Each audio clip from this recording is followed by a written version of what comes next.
네, 오늘은 4월 1일 목요일입니다. 본문은 누가복음 23장 13절에서 25절의 말씀, 누가복음 23장 13절에서 25절의 말씀이 되겠습니다. 제가 말씀을 읽겠습니다.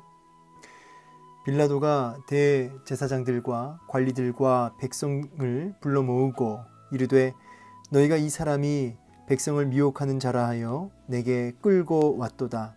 보라, 내가 너희 앞에서 신문하였으되 너희가 고발하는 일에 대하여 이 사람에게서 죄를 찾지 못하였고 헤롯이 또한 그렇게 하여 그를 우리에게 도로 보내었도다.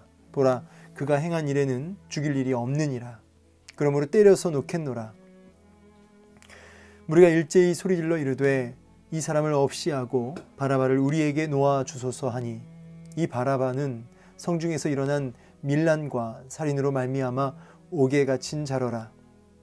빌라도는 예수를 놓고자 하여 다시 그들에게 말하되 그들은 소리질러 이르되 그를 십자가에 못 박게 하소서, 십자가에 못 박게 하소서 하는지라. 빌라도가 세 번째 말하되 이 사람이 무슨 악한 일을 하였느냐? 나는 그에게서 죽일 죄를 찾지 못하였나니 때려서 놓으리라 하니 그들이 큰 소리로 재촉하여 십자가에 못 박기를 구하니 그들의 소리가 이긴지라. 이에 빌라도가 그들이 구하는 대로 하기를 언도하고 그들이 요구하는 자 곧 밀란과 살인으로 말미암아 옥에 갇힌 자를 놓아주고 예수는 넘겨주어 그들의 뜻대로 하게 하니라. 아멘. 네, 오늘 본문은 이제 예수님께서 십자가에 이제 본격적으로 넘겨지시는 그 과정을 보게 되는데요.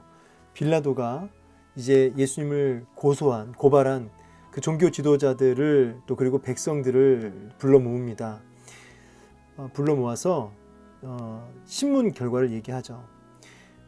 이 사람이 백성을 미혹하는 자라고 해서 나한테 끌고 왔는데 내가 신문을 했는데 너희가 고발하는 일에 대해서 혐의가 없다는 거죠. 죄가 없다, 죄를 찾지 못했다 라고 분명하게 언도합니다. 그리고 또 하나의 또 증거로 너희들의 그 분봉왕, 갈릴리 분봉왕 헤롯도 그도 혐의를 찾지 못했기 때문에 그를 우리한테 도로 보낸 거 아니냐. 그가 행할 일에는 죽일 일이 없다라고 아주 분명하게 이제 팩트를 얘기합니다. 그러므로 때려서 놓겠노라. 원래 때려서 놓을 일도 없는데 너희들이 이렇게 분노하고 고발을 해오니까 내가 그 마음은 알아주겠다. 그래서 이렇게 때려서 경고 조치 하겠다는 그런 대안을, 타협점을 내놓은 거죠. 사실은 때릴 일도 없는 건데도 불구하고 그렇게 인심 쓰듯이 이 정도 할 테니까 그럼 너희도 한 발 물러나라. 이제 이 정도죠. 이게 이제 먹힐 줄 알았습니다. 빌라도는. 근데 먹히지가 않죠. 여기 없음 돼 있는데 다른 사본에를 참고해 보니까 명제를 당하면 반드시 한 사람을 놓아주더라. 다른 사본에 이런 말씀이 있고 실제로 이제 마가복음에도 이 구절이 있습니다. 이렇게 명절, 특별히 6월절에는 이제 특별 사면이라고 해서 죄인을 이렇게 풀어주는 특별 사면제가 있었다고 합니다. 그러면서 하는 말이 뭐냐면 일제히 소리질러 이르되 이 사람을 없이 하고 예수님을 가리키죠. 예수님을 죽이고 바라바를 우리에게 놓아주소서라고 바라바를 구하고 있어요. 바라바가 누구죠? 바라바는 19절에 나온 것처럼 성중에서 일어난 밀란, 이거야말로 이제 정치적 반란이고요. 또 심지어 살인죄까지 지어서 밀란과 살인, 이거는 아주 그냥 무조건 이제 사형에 해당하죠. 이 정치적으로. 옥에 갇힌, 다른 성경 복음서에 보면 유명한 죄수입니다. 유명한. 네. 이제 이 사람은 그냥 사형 선고 받아야 될 사람이죠. 이 바라바라는 이름의 뜻이 뭐냐면 아람어로 아버지의 아들이라는 뜻입니다. 자, 이런 사형 선고를 받고 날짜를 받아놓은 사람이라고 보시면 되겠는데요. 지금 이 사람을 특별 사면해달라는 것입니다. 빌라도는 이 말도 안 되는 걸 알고 다시 예수를 놓고자 합니다. 그래서 막 애를 써서 또 얘기를 해요. 그런데 군중들이 소리를 지르면서 십자가에 못 박게 하소서, 십자가에 못 박게 하소서, 거의 이 미친 사람들처럼 광적으로 소리를 질러댑니다. 사실은 이 무리들 가운데서는 예수님을 호산나 호산나 하면서 예수님을 환영하는 그런 무리들이 분명히 있었을 거라고요.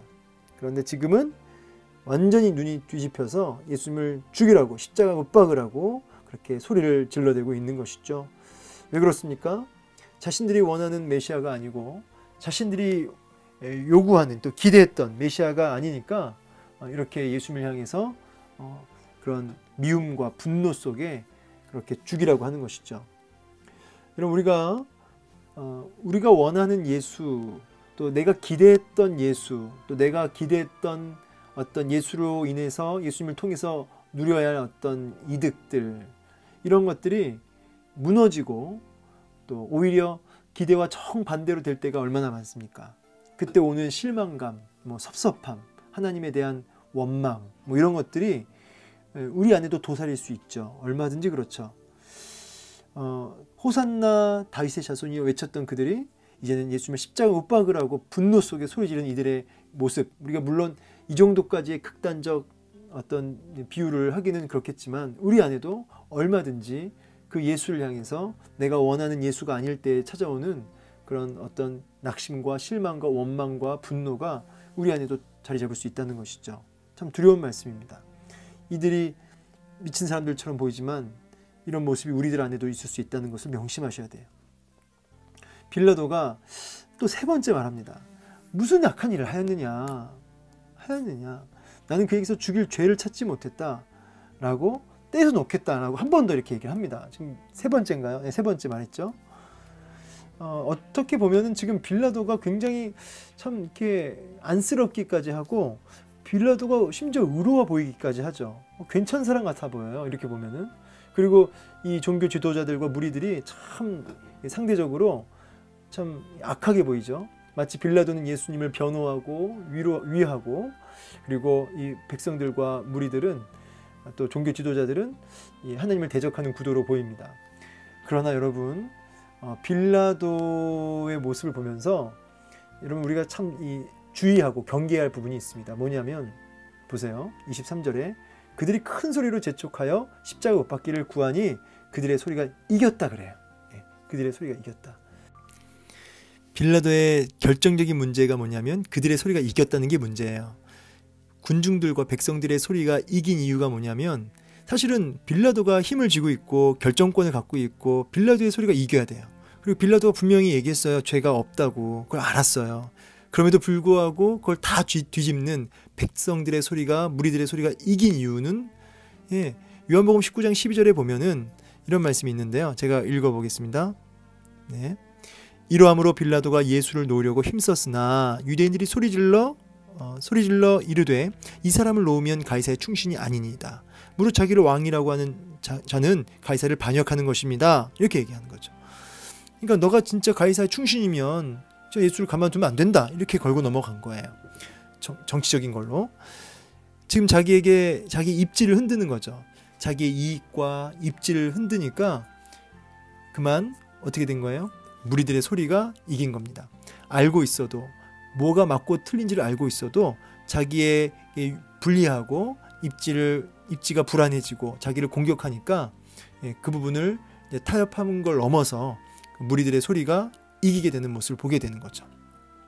여러분, 저는 여기서 여러분에게 좀 도전하는 말씀을 드리고 싶은데 뭐냐면 우리 인생에도 진리보다, 하나님 말씀보다 환경에 따라서 또 어쩔 수 없다라고 하는 여러 가지 내게 이익과 또 나에게 유리한 쪽으로 나아가다 보니까 어쩔 수 없는 상황 속에 타협하게 되고 세상의 소리, 또 내 안에 있는 어떤 욕심의 소리, 시시때때로 들려오는 내 안에 어떤 여러 소리들이 크게 들리는 거예요.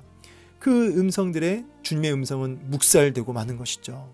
여러분 인생에 정말 주님이 주인 맞습니까? 그러면 그 주님의 음성이 크게 들려야 되는데 우리는 끊임없이 내 안에 있는 어떤 내 이익과 내 욕심과 또 상황들 속에 그 소리가 더 크게 들리는 거예요. 그 소리들이 이기는 거예요.